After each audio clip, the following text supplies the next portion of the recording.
Cancer के क्या symptoms होते हैं।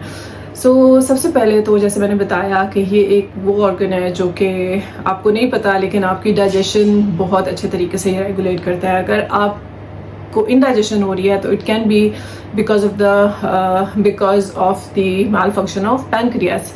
सबसे पहले अगर आपको हाजमा नहीं होता, अगर आपको पेट के ऊपर वाले हिस्से में दर्द होता है या पेट का दर्द लेफ्ट साइड पे जाता है, इसके अलावा अगर आपको यरकान है, ज़्यादातर पेशेंट्स हमारे पास जॉन्डिस के साथ आते हैं। जॉन्डिस इसलिए होता है क्योंकि पैनक्रियास में से जो भी स्क्रीशंस निकलती हैं वो आपके स्टमक तक पहुंचती हैं एक ट्यूब से, जो कि बहुत ही थिन सी ट्यूब होती है। अगर वो ट्यूब ब्लॉक हो जाए तो आपकी स्क्रीशंस बंद हो जाएंगी स्टमक तक आना, और एक तो आपको इंडाइजेशन होगी, दूसरा आपको जॉइंडिस हो सकता है। अगर आपको पीला यरकान हुआ है तो it can be one of the symptoms of pancreatic cancer. अगर आपको मुसलसल वेट लॉस हो रहा है, अगर आपको भूख नहीं लग रही, तो ये भी पैनक्रियाटिक कैंसर का सिम्टम हो सकता है।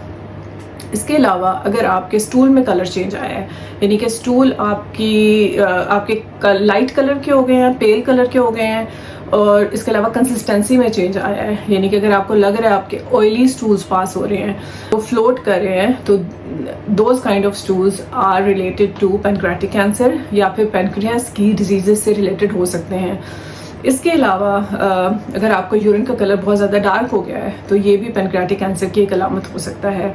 स्टमक में दर्द होना, पेट में दर्द होना, ख़ासतौर पे लेफ़्ट साइड पे।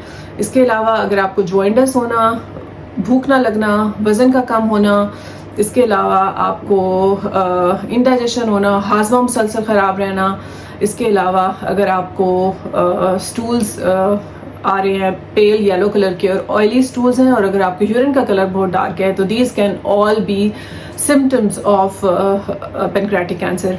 इसके अलावा जैसे मैंने आपको बताया कि diabetes can be one of the risk factors of pancreatic cancer. इसी तरह ऐसे पेशेंट्स जिनको पैनक्रियास की डिजीज होती है या पैनक्रियास का कैंसर होता है तो उनमें भी डायबिटीज हो सकती है। Pancreatic cancer can lead to diabetes. So anybody who has got newly diagnosed diabetes should exclude pancreatic cancer. हमें कैसे पता चलेगा कि ये कैंसर है? इसके लिए कोई बहुत